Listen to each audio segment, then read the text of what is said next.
bienvenue dans l'émission Parole de femmes.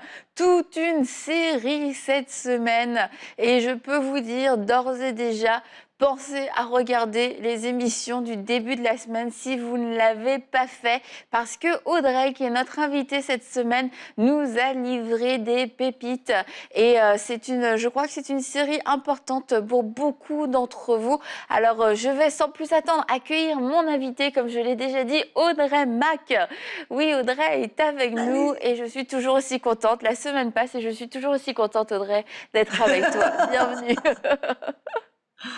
Oh, c'est tellement un plaisir, un délice d'être avec vous toujours, avec une équipe formidable. Donc, quel privilège pour moi de pouvoir partager et de partager au sujet du Saint-Esprit, mon meilleur ami. Moi, je vois, c'est le Saint-Esprit au travers des 35 ans de ministère. C'est vraiment le Saint-Esprit qui m'a aider, encourager, fortifier, conseiller. Donc, on a vu Annabelle, c'est le Saint-Esprit vraiment qui est le joueur clé dans cette nouvelle alliance et on a besoin de le connaître, de marcher avec lui, de l'écouter. Et c'est ça, cette série, c'est sur le Saint-Esprit pour nous aider vraiment à marcher en intimité avec le Père et de réussir cette vie avec l'Esprit. Et aujourd'hui et demain d'ailleurs aussi, nous allons découvrir différentes facettes, si je puis dire, du Saint-Esprit. Et il y aurait tellement de choses à dire, Audrey. On s'en parlait avant l'émission et on s'est dit, il va falloir qu'on reprogramme une autre série parce qu'il y a trop de choses à dire aujourd'hui. Et je veux juste commencer en lisant ce verset dans Apocalypse 5:6. Puis je vis au milieu du trône et des 4 êtres vivants et au milieu des anciens un agneau debout comme offert en sacrifice. Il avait 7 cornes et 7 yeux qui sont les 7 esprits de Dieu envoyés par toute la terre. Les 7 esprits de Dieu. Et encore une fois, c'est quelquefois le genre de passage, Audrey, qui peut poser certaines questions. Quels sont les 7 esprits de Dieu? Est-ce qu'il y a 7 Saint-Esprits? Est-ce qu'il y a 7 esprits? Il y a le Saint-Esprit, puis il y en a encore d'autres. C'est quoi ces 7 esprits de Dieu, Audrey? Tu sais, encore une fois, là, c'est qu'on a pu passer au travers de la Trinité avec réussite. Oui. Amen. Et maintenant, les gens se disent, oh, mais non, tu m'en rajoutes, tu me donnes cet esprit. Qu'est-ce que ça veut dire? Je sais que la Bible est remplie de symbolisme. Il y a des paroles qui sont remplies de, de profondeur. Et très souvent dans la Bible, quand on parle du nombre 7, ça parle d'accomplissement, ça parle de perfection. Et donc, quand on nous parle des 7 esprits de Dieu, ça ne veut pas dire qu'il y a 7 esprits différents, parce que la Bible nous révèle dans Éphésiens 4:4, il dit il y a un seul un seul corps, un seul esprit, comme aussi vous avez été appelés à une seule espérance par votre vocation. Donc, la Bible nous révèle qu'il y a un seul Saint-Esprit. Mais quand on voit dans Apocalypse, que ce soit Apocalypse 1:4 ou 4:5 ou 5:6, dans 3 fois dans l'Apocalypse, il nous parle des 7 esprits. Pourquoi? Parce que 7, il y a 2 façons de voir les choses. C'est ou alors ça parle de ça représente 7 différentes facettes et 7 différentes expressions du Saint-Esprit, où ça parle aussi de l'œuvre parfaite, le nombre 7 qui parle de la perfection, de l'œuvre parfaite du Saint-Esprit en nous et au travers de nous. Et donc, quand j'ai étudié, j'ai regardé quelles étaient les 7 expressions du Saint-Esprit ou les 7 œuvres parfaites du Saint-Esprit en nous et au travers de nous, j'ai découvert que le Saint-Esprit, souvent, avait différents noms. Et je vais les récapituler très vite parce que, bien sûr, dans cette émission, on n'aura pas le temps de parler des 7 œuvres du Saint-Esprit parce que je pense qu'on en parlera plus tard dans des émissions suivantes. Mais on voit c'est noté, Audrey. Il faut qu'on refasse des émissions, c'est certain. Et j'espère que tu seras sur le plateau. Je t'attends. Ouais, ce serait super.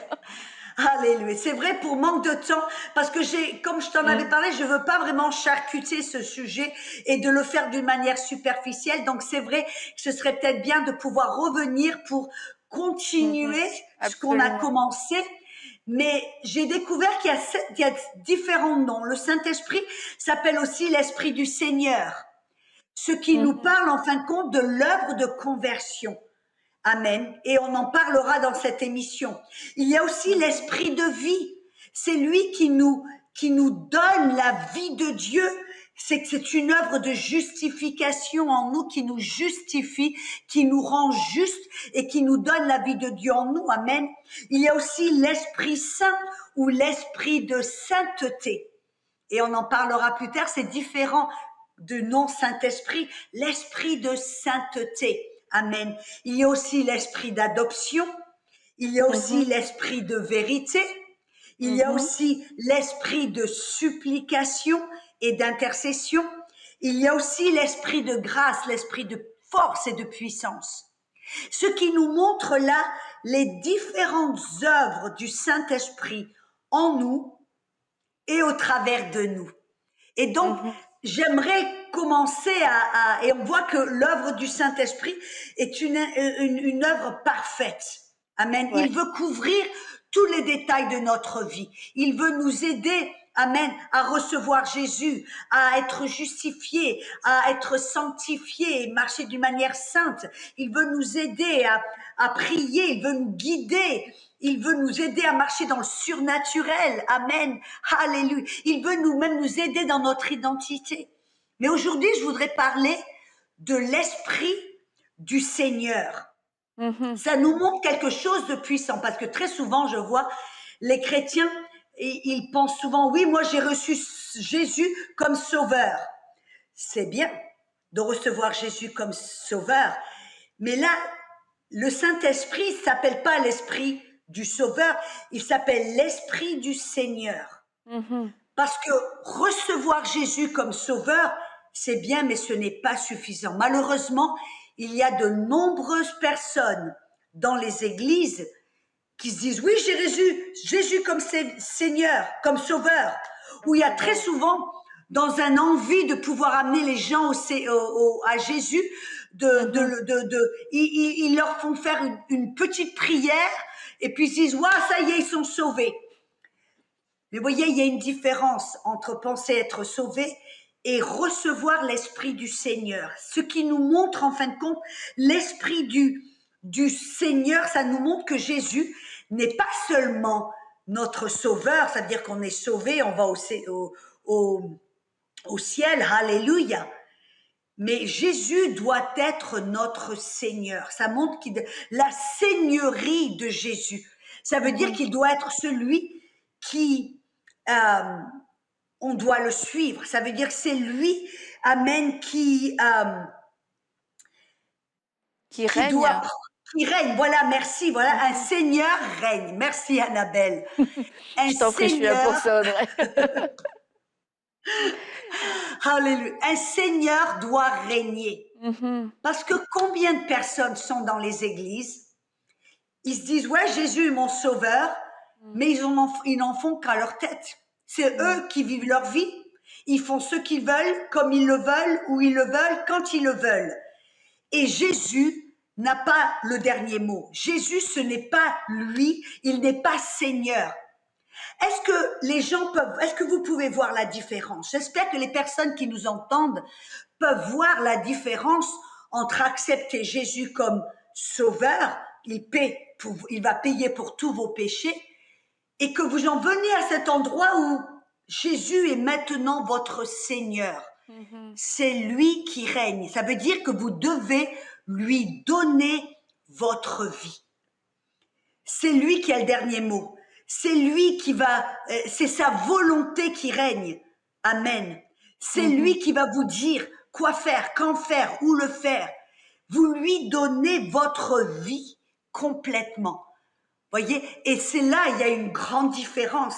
Parce que la plupart des chrétiens, je vois des fois où il y a des problèmes dans les églises, parce qu'on est très vite, on va prier pour quelqu'un, on dit, Olé, tu vas répéter cette petite prière, ok, oulala, super, tu vas au ciel.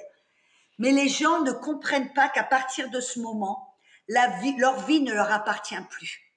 Ça veut dire qu'à ce moment-là, on a reçu la vie de Jésus, ok, il est notre sauveur, mais à ce moment-là, on doit lui donner notre vie, et ce n'est plus notre vie.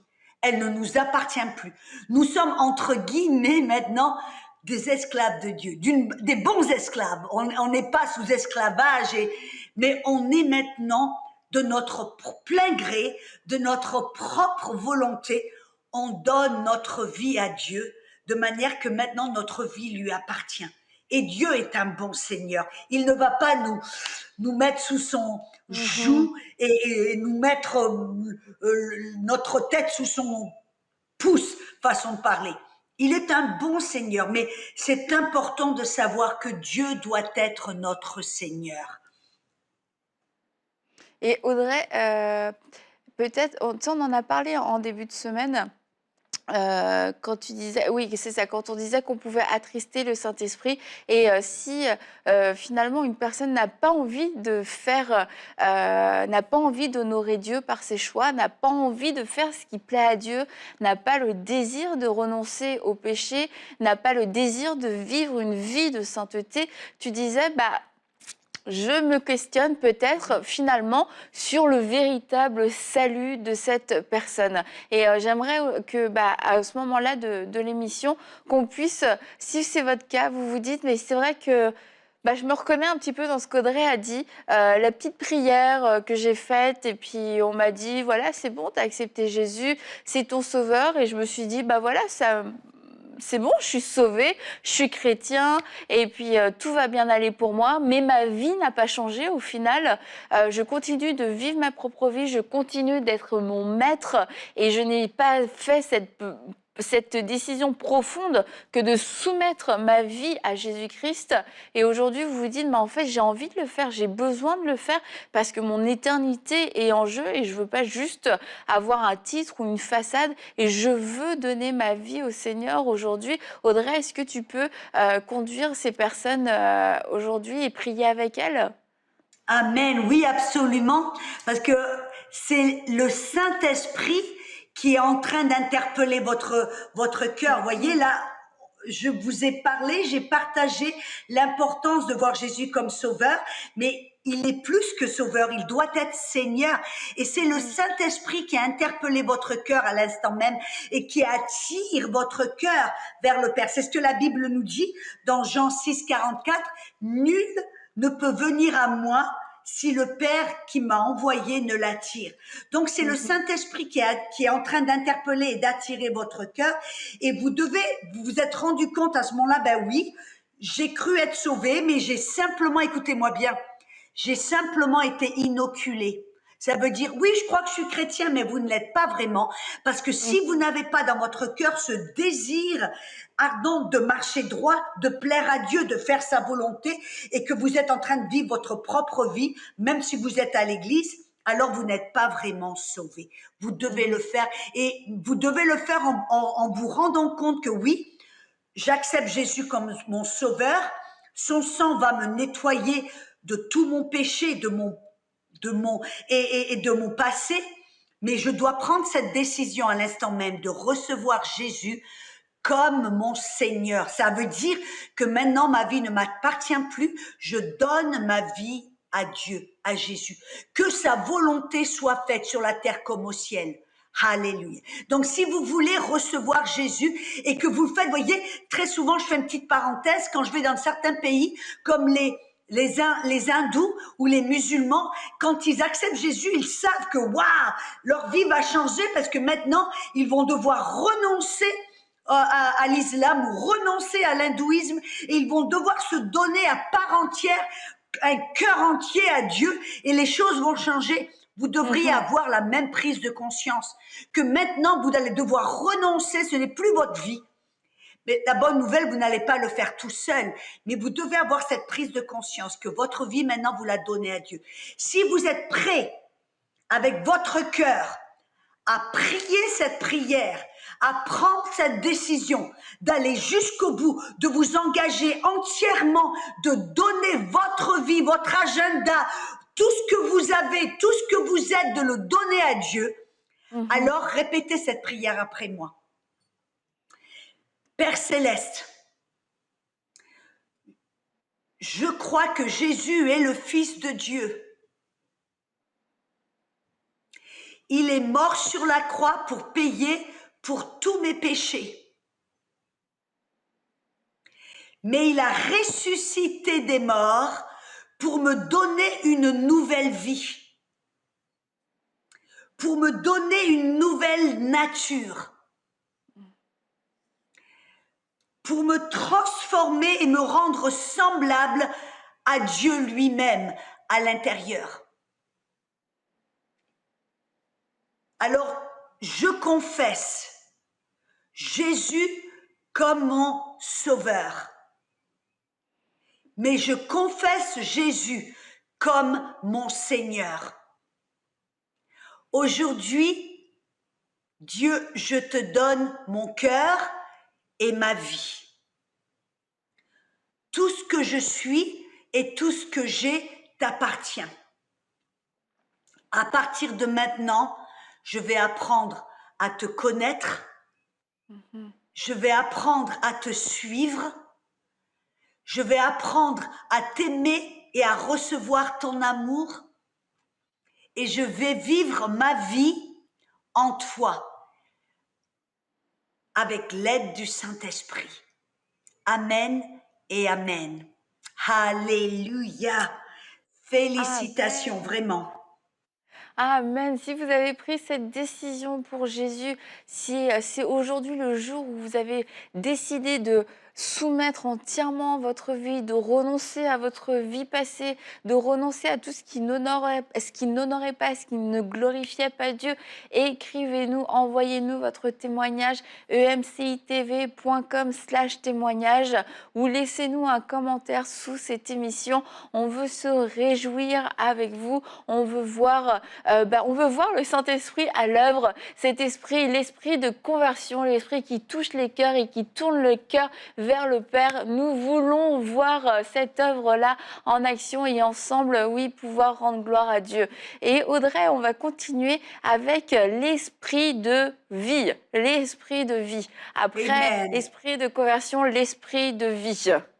Bah, tu sais, en fin de compte, c'est intéressant parce que on parle de l'esprit de conversion et l'esprit de vie, et les deux vont vraiment main à main. Ils travaillent.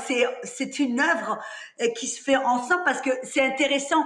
On vient juste de parler que tous ceux qui disent oui, je crois en Dieu, amen, ou je vais à l'église, ça veut pas dire automatiquement qu'ils ont été sauvés et qu'ils ont fait de Jésus leur Seigneur. Tu te rappelles même dans Jacques dit, oui, même le diable croit en Dieu. Et on sait bien sûr que le diable n'est pas sauvé, amen. Que de simplement croire que Dieu existe, qu'il est là, ce n'est pas ce qui va nous sauver. C'est de mettre notre foi en Jésus comme sauveur, comme Seigneur, de lui donner notre vie et de le mettre sur lui donner sa place en tant que Seigneur. Amen. Alléluia. Et quand on choisit de recevoir Jésus comme Sauveur et Seigneur, il se passe quelque chose en nous. Le Saint-Esprit, qui est l'esprit de vie, nous donne la vie à l'intérieur. Vous savez que quand Adam, vous vous rappelez quand Dieu avait parlé à Adam, il a dit, Adam, tu vois, il y a l'arbre de l'esprit, l'arbre de vie. Il dit, mais il y a aussi l'arbre de la connaissance du bien et du mal. Il dit, si tu manges de cet arbre, tu vas mourir. Et bien sûr, qu'est-ce qui s'est passé? Quand Adam a mangé de l'arbre de la connaissance du bien et du mal, il est mort. Qu'est-ce que c'est qui s'est passé? Son esprit, qui était fait à l'image, la ressemblance de Dieu, qui avait la vie de Dieu en lui, la nature de Dieu en lui, qu'est-ce qui s'est passé? Adam a perdu cette vie. C'est comme si le cordon ombilical qui le liait à la vie de Dieu, à l'esprit de Dieu, a été coupé. Et à ce moment-là, en son être intérieur, Adam a perdu la vie.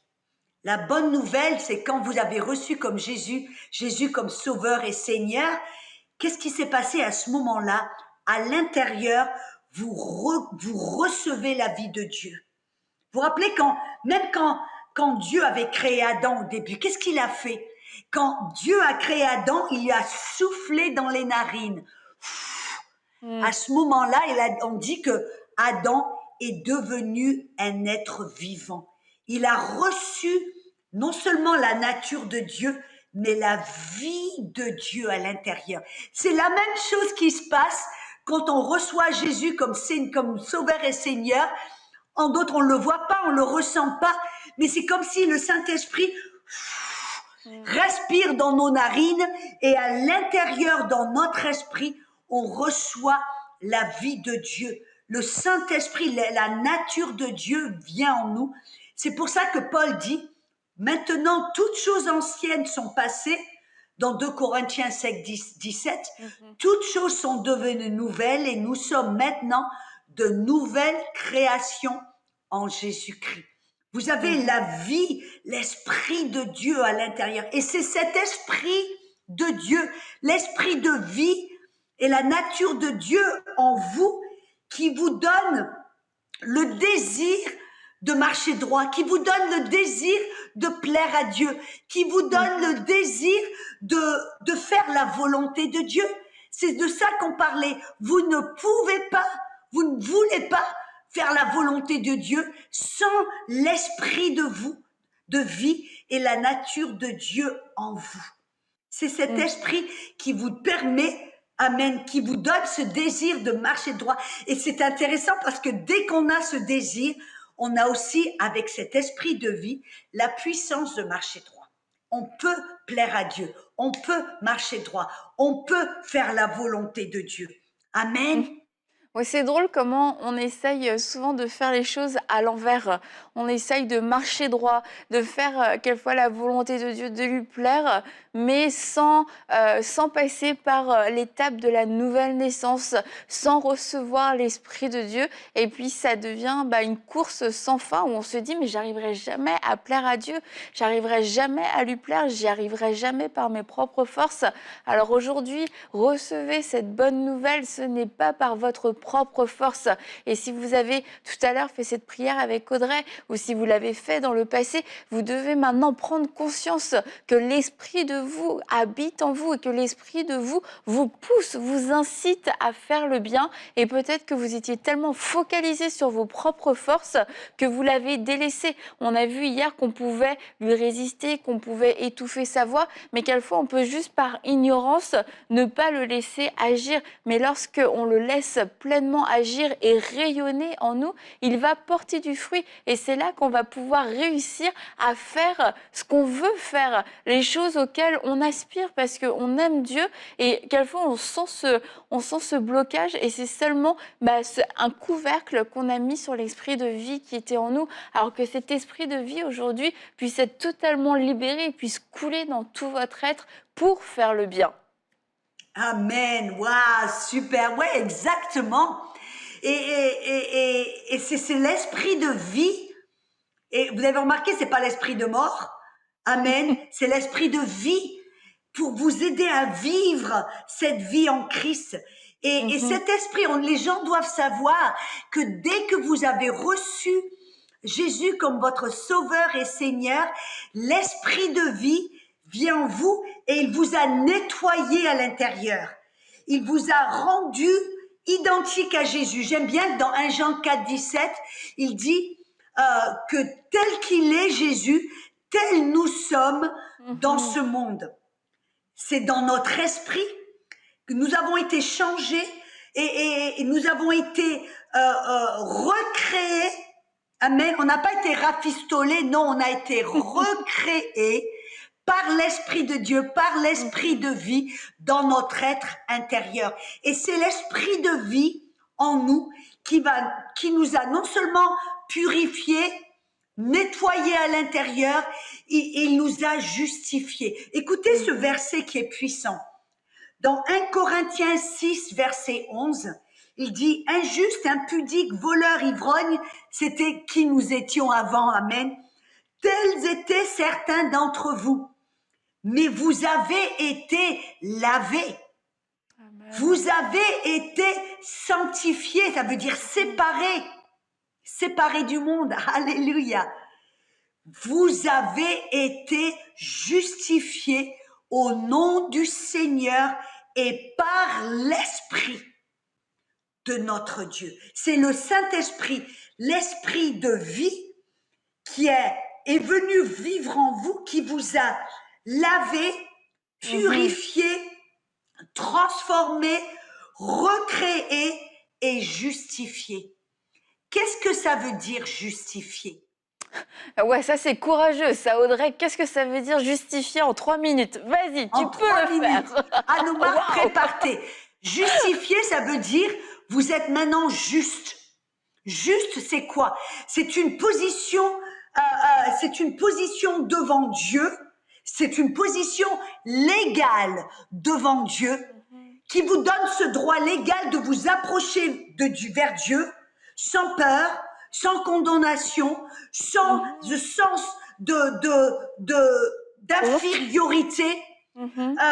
Ça vous donne ce droit légal d'aller vers Dieu sans honte, comme si le péché n'avait jamais existé. Pourquoi? Parce que dans votre être intérieur, vous avez été purifié, nettoyé, recréé et rendu identique à Jésus. Et maintenant, vous êtes justifié, ce qui vous donne le droit légal d'avoir une relation d'intimité avec le Père. Vous êtes justifié comme si le péché n'avait jamais existé. Ça veut dire que légalement, vous avez le droit de vous approcher du Père pour lui parler, pour l'écouter, pour avoir une relation d'intimité. Et ça, c'est puissant. C'est l'esprit de vie qui vous a recréé à l'intérieur, qui vous a lavé, purifié, sanctifié et vous a justifié, qui vous a donné, en d'autres mots, ce droit légal de vous approcher du Père sans honte, sans peur, sans un complexe d'infériorité, comme si vous n'aviez jamais péché. Pourquoi? Parce qu'à l'intérieur, vous êtes nettoyé, purifié, lavé. Et ça vous donne cette assurance, ça vous donne cette confiance, ça vous donne de pouvoir vous dire, waouh, le Père Dieu m'aime et maintenant je peux m'approcher par la foi vers lui pour l'aimer et recevoir son amour. C'est ça l'esprit de vie, c'est ce qu'il a fait en vous pour vous permettre d'avoir cette relation d'intimité avec le Père.